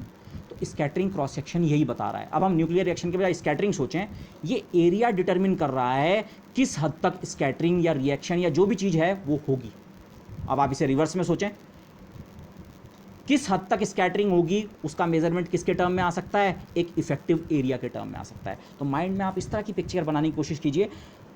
इफेक्टिवली वो जो पोटेंशियल है क्वांटम मैकेनिक्स में, पोटेंशियल हो सकता है पोटेंशियल की रेंज इतनी ज़्यादा हो। आप इसे ऐसा ना सोचें बाद में हम पोटेंशियल की रेंज के इस तरह से डायग्राम बनाएंगे कि माना मेरे पोटेंशियल की रेंज ही है, पर आप ये ना सोचें कि ये इसका जो एरिया है यही डिफरेंशियल स्कैटरिंग या टोटल स्कैटरिंग क्रॉस सेक्शन है। नहीं, वो मैथमेटिकली निकल के एक एरिया आएगा, वो इस एरिया से ज़्यादा भी हो सकता है या कम भी हो सकता है। तो इफेक्टिवली आइडिया लेकिन ये है, अगर हम इस पिक्चर के हिसाब से सोचें तो इस एरिया में जितने पार्टिकल्स स्ट्राइक करते हैं वो स्कैटर होंगे और जो नहीं करते हैं वो नहीं। अगर न्यूक्लियर रिएक्शन के टर्म में सोचना इसको ज़्यादा बेटर है। माना दो रिएक्शंस हैं, आप दो रिएक्शंस कर रहे हैं और एक का स्कैटरिंग क्रॉस सेक्शन ज़्यादा है और एक का स्कैटरिंग क्रॉस सेक्शन कम है। स्कैटरिंग नहीं, रिएक्शन क्रॉस सेक्शन बोलेंगे उसे वहाँ पे। इसका मतलब पहले वाली रिएक्शन बड़े आराम से हो जाती है। इंसिडेंट पार्टिकल माना एक ही तरीके के हैं आपने इसके सामने एक बार एक तरह का टारगेट रखा, एक बार दूसरी तरह का टारगेट रखा, बाकी सारी कंडीशन सेम रखी। एक बार एक तरह का टारगेट मतलब एक तरह का पोटेंशियल, एक बार दूसरी तरह का टारगेट दूसरी तरह का पोटेंशियल। दोनों केस के लिए आपको माना टोटल स्कैटरिंग क्रॉस सेक्शन अलग अलग मिला। एक केस में माना 20 बार्न्स, एक केस में माना 5 बार्न्स। तो 20 बार्न मिलने का मतलब क्या है, वो वाला पोटेंशियल जो है 20 बार्न वाला, वो इफेक्टिवली अपना इतना बड़ा चेहरा दिखा रहा है। चेहरे का मतलब आपकी समझ रहे हैं, मेरा चेहरे से मतलब ये है, वो रिएक्शन के लिए अपना इतना बड़ा चेहरा पेश कर रहा है, आ जाओ भाई पार्टिकल्स मेरे से स्ट्राइक करो। एक्चुअली वो एरिया इतना बड़ा नहीं है कोई चीज़, वो तो पोटेंशियल तो स्कैटरिंग सेंटर है और उसके पोटेंशियल का कुछ नेचर है, पर इफेक्टिवली वो जो एरिया अवेलेबल है रिएक्शन के लिए वो 20 बार्न्स का ऑफर कर रहा है। जबकि जो दूसरा पोटेंशियल जिसके लिए केवल 5 बार्न का है, उसका नेचर ऑफ इंटरेक्शन इसके साथ ऐसा हो रहा है कि कुल मिला के एरिया के टर्म्स में वो केवल 5 बार्न एरिया ऑफर कर पा रहा है। हाँ भाई, इस 5 बार्न के अंदर जो स्ट्राइक करें, अब वो 5 बार्न के अंदर, वो 5 बार्न एक्चुअली कहीं पे कोई फिजिकल एरिया नहीं है, पर मैथमेटिकली वो केवल 5 बार्न एरिया ऑफर कर रहा है कि ताकि वो न्यूक्लियर रिएक्शन हो जाए। अब ये एग्जांपल न्यूक्लियर रिएक्शन के टर्म में था, but this is easier. Scattering में भी सेम आइडिया को आप अपने माइंड में सेट करने की कोशिश कीजिए। तो ये इफेक्टिवली कितना एरिया वो दिखा रहा है। ओके, तो टोटल स्कैटरिंग जो इस केस में हो रही है, से प्लेट ऑफ साइज ए है, तो effective area for that scattering area A. बाकी इस एरिया से बाहर अगर कुछ बीम है उस पर कोई फर्क नहीं पड़ने वाला है, स्कैटरिंग नहीं होगी, रिएक्शन नहीं होगी, कुछ भी नहीं होने वाला, उस पर कोई फर्क नहीं पड़ेगा, केवल इस एरिया में जो स्ट्राइक करेगा। ओके, और यही क्या है आपका सिग्मा टोटल की एनालॉजी यही है। ओके, स्मॉलर प्लेट का मतलब होगा स्मॉलर एरिया। अब लेकिन ये तो हुई लगभग माना इसकी बात। अब ये डिफरेंशियल वाले क्या हैं, डिफरेंशियल स्कैटरिंग क्रॉस सेक्शन का मतलब क्या है। अगेन मैं रदरफोर्ड या कूलाम्ब स्कैटरिंग का एग्जांपल इन पर्टिकुलर लूँगा। ठीक है, माना ये मेरा स्कैटरिंग सेंटर है। ओके, अगेन वैसे कूलाम्ब पोटेंशियल की रेंज तो इन्फिनिटी होती है, पर मैंने सिंप्लिसिटी के लिए उसकी रेंज ये दिखाई है। मतलब अगर इस रेंज के अंदर पार्टिकल स्ट्राइक करेगा तो स्कैटर होगा, और इससे बाहर स्ट्राइक करेगा तो स्कैटर नहीं होगा, अनडिफ्लेक्टेड रहेगा। तो टोटल स्कैटरिंग क्रॉस सेक्शन का मतलब तो ये एरिया होता। अगेन मैं रिमाइंड करा दूं, रदरफोर्ड या कूलाम्ब पोटेंशियल जो है उसकी रेंज इन्फिनिटी होती है, उसके लिए तो ये बनाने का ज़्यादा सेंस नहीं है, बट से इतनी ही रेंज में हमारा पोटेंशियल इफेक्टिव है। मतलब इंसिडेंट पार्टिकल्स अगर इस रेंज के अंदर हैं तो स्कैटर होंगे नहीं, लेकिन ये एरिया तो टोटल स्कैटरिंग क्रॉस सेक्शन है। डिफरेंशियल स्कैटरिंग क्रॉस सेक्शन क्या हुआ, आप अपना डिटेक्टर लेके किसी पर्टिकुलर डायरेक्शन में गए, ये मेरा रेड डिटेक्टर की विंडो का साइज़ है, मैंने सॉलिड एंगल यहाँ नहीं बनाया है, उसका सॉलिड एंगल होगा small solid angle D omega, और ये थीटा फाई डायरेक्शन में है माना। लेकिन ये जो डिटेक्टर है क्लासिकली क्या होता है, पार्टिकल इंसिडेंट पार्टिकल की जो एनर्जी है और जो उसका इम्पैक्ट पैरामीटर है, इम्पैक्ट पैरामीटर ये डिस्टेंस होती है। अगर आपको क्लियर नहीं है, माना ये स्कैटरिंग सेंटर के से मैंने एक लाइन पास की जिसको मैं जेड एक्सिस कहूँगा, और जो मेरे इंसिडेंट पार्टिकल है वो ये इस डायरेक्शन में, इनिशियली इस डायरेक्शन में आ रहे थे, बाद में तो डिफ्लेक्ट होना शुरू हो गए। ये जो डिस्टेंस है, ये इनिशियल पॉइंट पे या बाद में भी अगर आप लाइन्स को पैरेलल एक्सटेंड कर रहे हैं, इसे ही हम कहते हैं इम्पैक्ट पैरामीटर। ये इम्पैक्ट पैरामीटर क्यों इंपॉर्टेंट होता है, ये बेसिकली मोमेंटम से रिलेटेड होता है। ओके, पार्टिकल का जो मोमेंटम है, इंसिडेंट पार्टिकल का मोमेंटम, अगर आप इसे ओरिजिन मान रहे हैं इसके अबाउट P क्रॉस R, और अगर केवल उसका मैग्नीट्यूड लें, P है फॉरवर्ड डायरेक्शन में और R जो है उसका केवल परपेंडिकुलर कंपोनेंट लेंगे, साइन थीटा कंपोनेंट, वो बेसिकली ये डिस्टेंस आती है B। तो एंगुलर मोमेंटम, ये एंगुलर मोमेंटम इन कंसिडरेशंस में क्यों इंपॉर्टेंट होता है, स्फेरिकली सिमेट्रिक पोटेंशियल में मैं सीधे क्वांटम मैकेनिक्स का रिजल्ट आपको बता रहा हूँ, एंगुलर मोमेंटम कंजर्व होता है। स्फेरिकली सिमेट्रिक प्रॉब्लम्स में आप जानते हैं angular momentum is a good quantum number, तो angular momentum plays an important role. तो इसीलिए, लेकिन क्लासिकली तो ऐसा होता है, अगर आपको शुरुआत में पता है कि E और B कितने हैं पार्टिकल के, उस कितनी एनर्जी से आपने उसे फेंका है और उसका इम्पैक्ट पैरामीटर उस समय कितना था, उसकी जो लाइन ऑफ अप्रोच है वो इस सेंट्रल लाइन से कितनी दूर है, अगर आपको ये पता है तो आप कैलकुलेट करके, अगेन मैं आपको रिमाइंड कराऊंगा, इस कैलकुलेशन को देख लें, आप ये प्रिडिक्ट कर सकते हैं ये पार्टिकल स्कैटर होकर कहाँ जाने वाला है, आप उसकी ट्रेजेक्ट्री बता सकते हैं, और वही बनती है क्लासिकली, इसकी ट्रेजेक्ट्री ये बनेगी।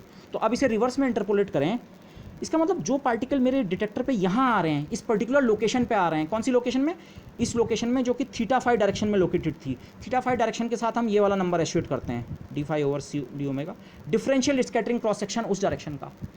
इस डायरेक्शन में कितने पार्टिकल्स स्कैटर होके आ रहे हैं, वो वही पार्टिकल्स हैं जो इस एरिया को स्ट्राइक करेंगे।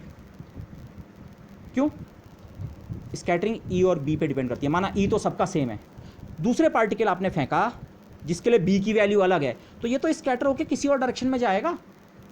यहाँ कितने स्कैटर होके आ रहे हैं, वो केवल इस एरिया, पूरे एरिया पे नहीं, वो टोटल स्कैटरिंग क्रॉस सेक्शन नहीं, एक छोटा एरिया, ये मैंने क्वालिटेटिवली दिखाया, पर इस एरिया को जितने स्ट्राइक करेंगे वो स्कैटर होके इस सॉलिड एंगल के अंदर जाते हुए यहाँ हमारे डिटेक्टर पे मिल जाएंगे। इस एरिया से बाहर जो स्ट्राइक करेंगे वो भी स्कैटर होंगे, पर वो इसके अंदर तो नहीं आने वाले। तो इस डिटेक्टर की इस लोकेशन के करस्पॉन्डिंग का जो डिफरेंशियल स्कैटरिंग क्रॉस सेक्शन है उसके करस्पॉन्डिंग का एरिया ये है। यहाँ इस डायरेक्शन में स्कैटरिंग के लिए ये पोटेंशियल इतना एरिया ऑफर करता है, इतने एरिया पे आप स्ट्राइक करोगे तो स्कैटरिंग होके यहाँ पहुँच जाओगे। ऐसे ही माना ये कोई दूसरी लोकेशन है, डिफरेंट थीटा फाई लोकेशन है, यहाँ स्कैटर करने के लिए हो सकता है ज़्यादा बड़ा एरिया ऑफर्ड हो। इस इतने बड़े एरिया में, ये एरिया मैंने इससे बड़ा दिखाया, ऐसा हो सकता है रदरफोर्ड केस में तो नहीं होगा, बट रदरफोर्ड में भी हो सकता है, सॉरी। इस पर्टिकुलर केस सॉलिड एंगल में या इस पर्टिकुलर डिटेक्टर विंडो में पहुंचने के लिए अगर हमारे पार्टिकल्स इस एरिया के अंदर स्ट्राइक करें तो वो यहाँ पहुँच सकते हैं। तो माना ये एरिया इससे बड़ा है, तो इफेक्टिवली यहाँ पहुँचने के लिए आपके पास ज़्यादा बड़ा टारगेट अवेलेबल है। पोटेंशियल तो एक ही है, लेकिन इस डायरेक्शन के लिए वो अपना इतना बड़ा चेहरा दिखा रहा है और इस डायरेक्शन के लिए वो कंपैरेटिवली अपना कम चेहरा दिखा रहा है। तो स्कैटरिंग के लिए वो कितना अपना फेस नहीं बोलना चाहिए मुझे, क्रॉस सेक्शन, वो क्रॉस सेक्शन ही तो है, सामने कितना वो अपना फेस ऑफर कर रहा है, क्रॉस सेक्शन ऑफर कर रहा है, वो ये नंबर है। Okay, so this is D and D. Okay, तो अलग अलग डायरेक्शंस के लिए नंबर अलग अलग हो सकते हैं। जैसे हमने पहले कहा स्फेरिकल सिमेट्रिक के लिए फाई डिपेंडेंट तो नहीं होता है, बट थीटा डिपेंडेंट डेफिनेटली होगा। तो अलग अलग डायरेक्शंस के लिए ये किस तरह से वो करता है। ओके, सो तो फॉर स्कैटरिंग इन रेड, माना इस रेड की बात कर रहा हूँ मैं, रेड विंडो, ओनली ये शेडेड ब्लैक एरिया, ये ब्लैक एरिया इज़ रिस्पॉन्सिबल। यहाँ स्ट्राइक करेंगे तो ये, हाँ इसमें एक कॉम्प्लिकेशन और भी हो सकता है, कॉम्प्लिकेशन नहीं मतलब हमें वो चीज़ भी ध्यान रखनी चाहिए। हो सकता है पोटेंशियल का नेचर ऐसा हो कि इस एरिया वाले भी स्कैटर होके यहीं जाते हैं फॉर सम रीज़न, यहाँ वाले और यहाँ वाले स्कैटर हो सकता है ऐसा हो रहा हो कि जो यहाँ स्ट्राइक करता है वो भी यहाँ पहुँचता है जो स्ट्राइक करता हो। तो तब ओवरऑल इस विंडो में पहुँचने के लिए, इस डिटेक्टर पे पहुँचने के लिए आपको दिस प्लस दिस एरिया को स्ट्राइक करना पड़ेगा। तो आपका स्कैटरिंग क्रॉस सेक्शन जो है वो इस एरिया और इस एरिया का सम हो जाएगा। इफेक्टिवली इस एरिया और इस एरिया में आप स्ट्राइक अगर कर सकें तो यहाँ पहुँच जाओगे, यहाँ डिटेक्ट हो जाओगे, स्कैटर होके यहाँ पहुँचोगे। तो ये है नोशन इसका। ओके, मैंने एक एक उसके टर्म्स में दिखाया, पर ये सिचुएशन ज़्यादा कॉम्प्लिकेटेड हो सकती है, बट आइडिया वही है। इफेक्टिवली कितना एरिया आपका पोटेंशियल ऑफर कर रहा है अपना कि आप स्कैटर होके यहाँ पहुँच सको, और किसी दूसरी लोकेशन के लिए कितना एरिया ऑफर कर रहा है और किसी तीसरी के लिए कितना ऑफर कर रहा है, वो है डिफरेंशियल स्कैटरिंग क्रॉस सेक्शन का नोशन। तो वो एरिया डायमेंशंस क्यों आई, पॉसिबली आप इसे समझ सकते हैं। Okay, total scattering cross section, सारी पॉसिबल स्कैटरिंग जितनी है उसके लिए वो इफेक्टिवली कितना एरिया ऑफर कर रहा है। अब उस एरिया के अलग अलग टुकड़े हम ले रहे हैं, अलग अलग डायरेक्शंस के करस्पॉन्डिंग। मैं मल्टीपल अगर ना मानूँ, इन्हें मल्टीपल सोर्सेज ना मानूँ, सोर्स का मतलब आप समझ रहे हैं, जो यहाँ पहुँच रहा है उसके लिए मैं इसे सोर्स कह रहा हूँ। Okay, that is not proper terminology, but let me go with that. माना एक विंडो के करस्पॉन्डिंग एक ही सोर्स है, तो ये इसके करस्पॉन्डिंग जो ये सोर्स है इसका साइज़ कितना है, इस विंडो के करस्पॉन्डिंग, विंडो मतलब थीटा फाई लोकेशन में एक यूनिट सॉलिड एंगल में, यूनिट टाइम में जितने पार्टिकल्स आ रहे हैं, कितने आ रहे हैं, उसके लिए इफेक्टिवली यहाँ कितना एरिया अवेलेबल है, ये है वो number. Okay, so this is one way of looking at things कि ये एरिया क्या रिप्रेजेंट कर रहा है। क्रॉस सेक्शन उस बीम के सामने, अगर से किसी पर्टिकुलर डायरेक्शन में कुछ भी स्कैटरिंग नहीं हो रही है, माना यहाँ आपने डिटेक्टर रखा, इस लोकेशन पे डिटेक्टर रखा और आपको एक भी पार्टिकल नहीं मिला, इसका मतलब यहाँ स्कैटरिंग होती ही नहीं है। मतलब ये टारगेट जो है या ये पोटेंशियल जो है ये इस डायरेक्शन के लिए अपना जीरो एरिया ऑफर कर रहा है, जीरो एरिया है यहाँ के लिए। इस डायरेक्शन में बहुत ज़्यादा स्कैटरिंग हो रही है, मतलब अपना बहुत ज़्यादा एरिया ऑफर कर रहा है, इस एरिया को स्ट्राइक करो मैं यहाँ पहुँचा दूंगा। पोटेंशियल ऐसा कह रहा है, समथिंग लाइक दिस, मैं आपको यहाँ पहुँचा दूंगा, बहुत बड़ा एरिया ऑफर कर रहा है। दूसरी साइड के लिए कम है, यहाँ के लिए बना स्कैटरिंग क्रॉस सेक्शन बहुत कम है, इसका मतलब बहुत छोटा एरिया अवेलेबल है, भाई इतने में स्ट्राइक कर सकोगे तो यहाँ पहुँचा दूंगा। तो अगर आपकी बीम यूनिफॉर्म है तो इस एरिया को बहुत कम स्ट्राइक करेंगे तो बहुत कम यहाँ पहुँचेंगे। इस लोकेशन पे अगर बहुत ज़्यादा पहुँच रहे हैं इसका मतलब ये एरिया ज़्यादा है, यहाँ और भी ज़्यादा पहुँच रहे हैं मतलब ये एरिया और भी ज़्यादा है, और यहाँ जीरो पहुँच रहे हैं मतलब इसके करस्पॉन्डिंग तो एरिया है ही। So this is the notion कि इफेक्टिवली उस डायरेक्शन के लिए वो टारगेट कितना बड़ा नज़र आ रहा है। सो मैं इसे बहुत क्वालिटेटिवली डिस्क्राइब कर रहा हूँ, but hopefully you can understand the notion of differential scattering cross section and total scattering cross section, वो क्रॉस सेक्शन एरिया क्या रिप्रेजेंट कर रहा है। Okay, yes. और माना इसी लोकेशन की बात करूं, अगर इसके करस्पॉन्डिंग ये एरिया डी ए है, डी ए रीजन में अगर पार्टिकल स्ट्राइक करे तो उसने यहाँ पहुँचना ही पहुँचना है, और कितने पार्टिकल यहाँ पहुँचते हैं वही बेसिकली आपका डिफरेंशियल स्कैटरिंग क्रॉस सेक्शन होता है, मोर और लेस। तो जितने पार्टिकल्स आपके स्कैटर होकर यहाँ पहुँचने वाले हैं वो एक तो इंसिडेंट बीम के फ्लक्स पे निर्भर करेगा। माना इंसिडेंट बीम के फ्लक्स की डेंसिटी कम है तो इस एरिया में कम स्ट्राइक करेंगे, कम पहुंचेंगे। अब ये एरिया तो उतना ही है, पर अगर आपने इंसिडेंट बीम की आपने डेंसिटी बढ़ा दी तो अब ज़्यादा पार्टिकल्स यहाँ स्ट्राइक करेंगे, ज़्यादा पहुंचेंगे। तो कितने पार्टिकल्स यहाँ पहुंच रहे हैं वो n इंटू डी ए के प्रोपोर्शनल होगा। साथ में कुछ और फैक्टर्स भी आ सकते हैं, मैंने उस पर वर्कआउट नहीं किया है, इसीलिए मैंने इक्वल टू लिखने के बाद उसे सिमिलर कर दिया था। कितने पार्टिकल्स इस लोकेशन पर स्कैटर होकर आ रहे हैं, वो इंसिडेंट बीम का फ्लक्स कैपिटल N इंटू इसके करस्पॉन्डिंग टारगेट कितना अपना चेहरा, कितना अपना एरिया प्रेजेंट कर रहा है, उसके साथ मल्टीप्लाई होके दिस। ओके, और तब आप देख सकते हैं n/n, जो कि हमने डिफरेंशियल स्कैटरिंग क्रॉस सेक्शन की इनिशियल डेफिनेशन दी थी, ये dA ये एरिया के बराबर ही तो हो रहा है। अपार्ट फ्रॉम सम कॉन्स्टेंट्स हो सकते हैं, please check it for yourself. Okay, लेकिन हम वैसे भी क्वालिटेटिव बात कर रहे हैं, उसमें ज़रूरत नहीं है, हमारे लिए ये डेफिनेशन और बाद में दूसरी definition. But you can see क्यों इसे क्रॉस सेक्शन एरिया क्यों है ये। ओके, और अगर मैं स्फेरिकली सिमेट्रिक केस की बात करूं, जैसे रदरफोर्ड स्कैटरिंग होती है, या हम जो भी केस डील करेंगे, हमारा पोटेंशियल स्फेरिकली सिमेट्रिक होगा। स्फेरिकली सिमेट्रिक पोटेंशियल में क्या होता है, अगर ये मेरा स्कैटरिंग सेंटर है, इसके अराउंड अगर मैं एक R और एक R प्लस डी आर या A और A प्लस डी रेडियस के दो सर्किल लूँ और उन सर्किल के बीच के एरिया को कंसिडर करूँ, तो इनमें जो पार्टिकल्स हमारे स्ट्राइक करेंगे, यहाँ तो मैंने केवल एक दिखाया था, ये यहाँ गया, क्योंकि क्लासिकल स्कैटरिंग केवल E और B पे डिपेंड करती है, सारे इंसिडेंट पार्टिकल्स की एनर्जी सेम है, और ये जो एनुलर रीजन है, इस सारे की डिस्टेंस सेंटर से बराबर है। ये जो रिंग जैसा रीजन है, इसके लिए सबकी डिस्टेंस माना B है, B। तो मतलब जैसी स्कैटरिंग इस वाले पार्टिकल की होगी, जो इस रिंग के इस वाले पॉइंट पे एंटर कर रहा है, स्ट्राइक कर रहा है, वैसी स्कैटरिंग इस वाले की भी होगी। वैसी स्कैटरिंग का मतलब ये नहीं है ये भी यहाँ पहुँचेगा, मतलब अगर ये अपने रास्ते से 30 डिग्री भटक गया, स्कैटर हो गया, तो ये भी अपने रास्ते से क्या होगा, 30 डिग्री स्कैटर होगा। थीटा की वैल्यू सेम होगी, हाँ, फाई की वैल्यू अलग अलग होगी। इस रिंग में होने के कारण ये सारे पार्टिकल्स एक जैसे नहीं हैं, लेकिन E और B की वैल्यू सबके लिए सेम है।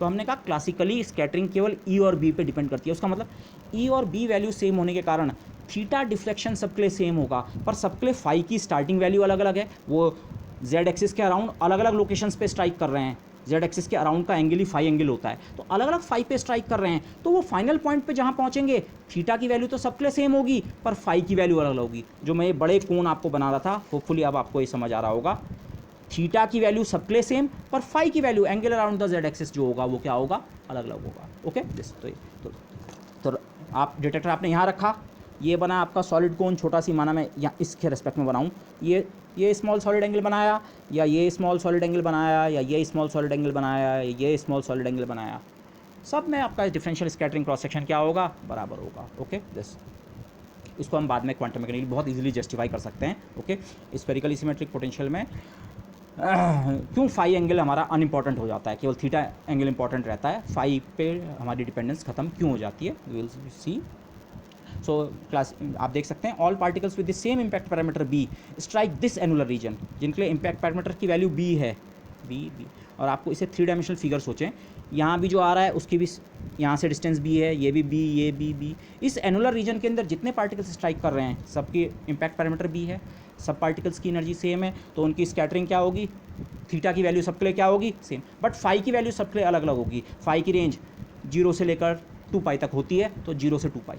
पर जब हम 0 से 2 पाई की रेंज स्पेसिफाई करते हैं फाई की, नॉर्मली हम स्फेरिकल पोलर कोऑर्डिनेट्स ऐसे बनाते हैं, एक्स एक्सिस यहाँ, वाई यहाँ और जेड ऊपर की ओर, लेकिन स्कैटरिंग प्रॉब्लम में जेड एक्सिस हमारी आगे की ओर होती है। तो लेकिन नोशन वही है, थीटा एंगल तो ये होता है, अगर मैं फिर से यहाँ मैंने एक कोण बनाया है, इस कोण की हर लाइन के लिए, लाइन का मतलब आप समझ रहे हैं, ये जो स्लांट साइड होती है, हर लाइन के लिए एंगल तो थीटा ही है, थीटा एंगल सेम है, बट चेंज क्या है, फाई की वैल्यू चेंज हो रही है। फाई की वैल्यू जैसे आप इस सर्किल के अलग अलग पॉइंट्स पे जा रहे हैं, ये फाई की वैल्यू चेंज हो रही है। अब इस कोण को मैंने रोटेट करके यहाँ ऐसे बना दिया, ये है ये कोण, ये और ये बना एक कोण, ये, क्योंकि जेड एक्सिस हम पलट के इधर ले आए। ओके, लेकिन हमें जब फाई हमारे डिस्कशन में इंपॉर्टेंट है ही नहीं, तो मुझे रियली ये बताने की ज़रूरत नहीं है कि फाई की वैल्यू कहीं पे 0 है कि 5 है कि 10 है कि 20 है। फाई की वैल्यू हम बताते कैसे हैं, एक्स एक्सिस के रेफरेंस से बताते हैं, एक्स जेड प्लेन के रेस्पेक्ट में बताते हैं। तो मतलब मुझे एक्चुअली इस फिगर में एक्स और वाई एक्सिस की ज़रूरत नहीं है, हमारे लिए केवल जेड एक्सिस इंपॉर्टेंट है। ये है जेड एक्सिस, जेड एक्सिस से कितना डिफ्लेक्शन हुआ, जेड एक्सिस से 30 का डिफ्लेक्शन अगर हुआ, चाहे वो 5 = 0 पे हुआ, चाहे 5 = 10 पे हुआ, 5 = 15 पे हुआ, 90 पे हुआ, 180 पे हुआ, उस कोन की सतह पे कहीं भी वो अगर स्कैटरिंग हुई है, जब तक थीटा सेम है हमारे लिए सेम स्कैटरिंग है। तो इसीलिए मतलब हमारे लिए फाई क्या हो जाएगा, अनइम्पॉर्टेंट। और मैंने इसके बाद फाइनल एक फिगर बना के कंक्लूड किया है। आगे मैं इतने फिगर्स नहीं बना पाऊँगा, बनाने की ज़रूरत भी नहीं होगी, हमारा डिस्क्रिप्शन मोस्टली मैथमेटिकल होगा, लेकिन जस्ट एक फिगर। बाकी आप अगर अभी भी आपको क्लियर नहीं हो रही है ज्योमेट्री और ये फिगर्स, आप नेट से या अच्छी बुक से ये फिगर देखेंगे, बहुत क्लियर फिगर्स आपको मिलेंगे, वो आपको हेल्प करेंगे।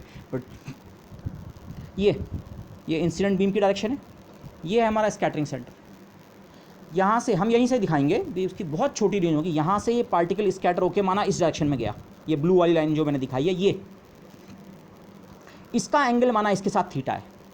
तो अब मैंने क्या किया, पूरा एक कोण बनाया है जिसके लिए हर एक लाइन जो है उसका इस जेड एक्सिस के साथ एंगल थीटा ही है। मतलब ये ब्लू लाइन का एंगल भी थीटा है और इसका भी ये 3 डायमेंशनल फिगर है। ओके, तो थीटा एंगल का कोण जिसे हम कहते हैं, कोण of scattering at angle theta, पूरा एक कोण बन रहा है स्कैटरिंग की ऑल पॉसिबल डायरेक्शंस जिनके लिए सबके लिए एंगल थीटा है ये कोण। लेकिन मैं एक पर्टिकुलर बीम की बात कर रहा हूँ, ये वाली बीम, ये जो स्ट्राइक होकर इस कोण के इस पॉइंट पर पहुँची। तो मैंने यहाँ पे एक प्लेन डिफाइन किया है, इस कोण के सेंटर को, इस सर्किल के सेंटर को जहाँ पे पॉइंट स्कैटर हुआ, इससे ज्वाइन किया। ओके, ये साइड और ये मेरी जो जेड एक्सिस थी, इनके पैरेलल मैंने 2 साइड्स और बनाई, तो उससे मेरा एक प्लेन कंस्ट्रक्ट हो रहा है। जैसे आपको 2 साइड्स मिलती हैं, आप एक प्लेन की बात कर सकते हैं। वेक्टर्स में जैसे ही 2 वेक्टर्स मिलते हैं, 2 वेक्टर्स मिलके एक प्लेन कंस्ट्रक्ट करते हैं। एक वेक्टर ये समझ लो, ये इंसिडेंट बीम की डायरेक्शन, और एक ये वाली डायरेक्शन नहीं है, ये वाली डायरेक्शन है। तो इससे अगर मैं एक प्लेन कंस्ट्रक्ट करूँ, जिसे मैंने ब्लू से यहाँ ब्लू स्केच पेन से बनाने की कोशिश की है पार्शली, इसे हम कहेंगे plane of scattering plane. In fact ये ब्लू लाइन है, ये इसी प्लेन में लाई कर रही है।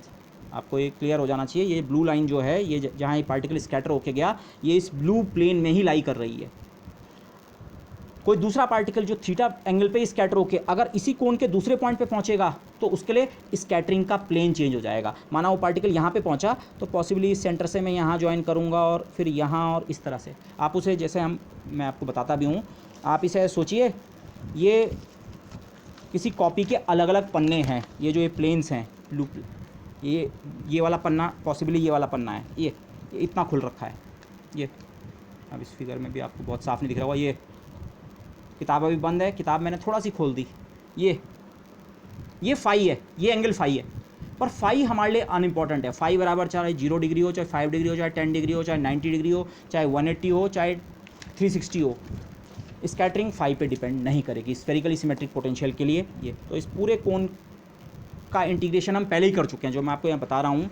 टोटल स्कैटरिंग क्रॉस सेक्शन निकालने के लिए फाई के ऊपर इंटीग्रेट करके 2 पाई पहले ले लेंगे। हाँ, थीटा के ऊपर ये फंक्शन थीटा डिपेंडेंट हो सकता है और यूजुअली होगा, ये इंटीग्रेशन हमें अलग से करना पड़ेगा ताकि हम total scattering cross section obtain कर सकें। ओके, तो this is again some geometry. एक प्लेन को मैंने रेफरेंस प्लेन ले लिया। रेफरेंस प्लेन का मतलब क्या है, नॉर्मली इस ज्योमेट्री में तो हम एक्स और वाई एक्सिस भी डिस्क्राइब करते हैं कि एक्स एक्सिस कौन सा है, वाई एक्स एक्सिस की जरूरत ही क्या पड़ती है मेनली, स्फेरिकल पोलर कोऑर्डिनेट्स में भी हम कहते हैं जेड एक्सिस के साथ का एंगल तो थीटा है, तो जेड एक्सिस की जरूरत तो उससे पड़ती है। और एक्स एक्सिस की जरूरत क्यों पड़ती है, एक्स एक्सिस से मिलके जो एक्स जेड प्लेन मिलता है, उससे जितना एंगल बन रहा है वही तो एंगल फाई होता है। पर यहाँ फाई एंगल अनइम्पॉर्टेंट है, तो आप किसी भी प्लेन को रेफरेंस प्लेन मान सकते हैं। इनफैक्ट ये जो मैंने एक आर्बिट्ररी प्लेन बना दिया, ये ब्लैक वाला, इसी तरह की कंस्ट्रक्शन करके, इसको हम रेफरेंस प्लेन कह रहे हैं। इस रेफरेंस प्लेन के साथ, इस ब्लैक वाले पेज के साथ इस ब्लू वाले पेज का जो एंगल है, यही हमारा फाई है, पर ये फाई हमारे लिए अनइम्पॉर्टेंट है। ओके, तो हम केवल इसके बाद, इसीलिए हम स्कैटरिंग के अपने फिगर सिंपली ऐसे बना के भी काम चला सकते हैं, जो हम शुरू में बना रहे थे, ये वाले। दिस इज सफिशिएंट, मुझे कोण बनाने की ज़रूरत ही नहीं है। हाँ, अगर उस कोण के अलग अलग पॉइंट्स पे स्कैटरिंग क्रॉस सेक्शन की वैल्यू अलग अलग होती, 5 = 10 पे अलग और 20 पे अलग और 90 पे अलग, तब तो मुझे अलग अलग पॉइंट्स का कंसिडरेशन लेना पड़ता। पर हमारी स्कैटरिंग हम शो करेंगे स्फेरिकली सिमेट्रिक केस में केवल थीटा डिपेंडेंट होगी। सो हम इसके बाद मोस्टली अगर बिल्कुल ही ज़रूरी होगा तब मैं 3 डायमेंशनल फिगर बनाने की कोशिश करूँगा, otherwise I will stick to 2 dimensional figures only. Okay, तो इसकी हमें ज़रूरत नहीं है, पर आप इसको एक बार समझ लें, हाँ हो क्यों रहा है और क्यों 2 डायमेंशनल फिगर सफिशिएंट है, क्यों फाई डिपेंडेंस खत्म हो गई है। I will draw figures like this if necessary. हो सकता है मैं इनको भी अवॉइड करूँ, ओके, बार बार फिगर मैं नहीं बना पाऊँगा, I will not draw but this. Okay, तो नेक्स्ट लेक्चर से हम स्टार्ट करेंगे अब, जिसे हम कहेंगे द क्वांटम मैकेनिकल या wave mechanical treatment of scattering. यहाँ पे हम क्लासिकल और क्वांटम आइडियाज़ को मिक्स करके, और ज़्यादातर क्लासिकल आइडियाज़ की बात कर रहे थे हम, ट्रेजेक्ट्री और ये दिखा रहे थे, बट अब क्वांटम मैकेनिक्स में हम स्कैटरिंग को कैसे डील करते हैं, कैसे डिफरेंशियल स्कैटरिंग क्रॉस सेक्शन को पोटेंशियल से रिलेट करने की कोशिश करेंगे. So that we will go about in the next lecture. So with that I would like to end this slightly longer lecture. So thank you everybody.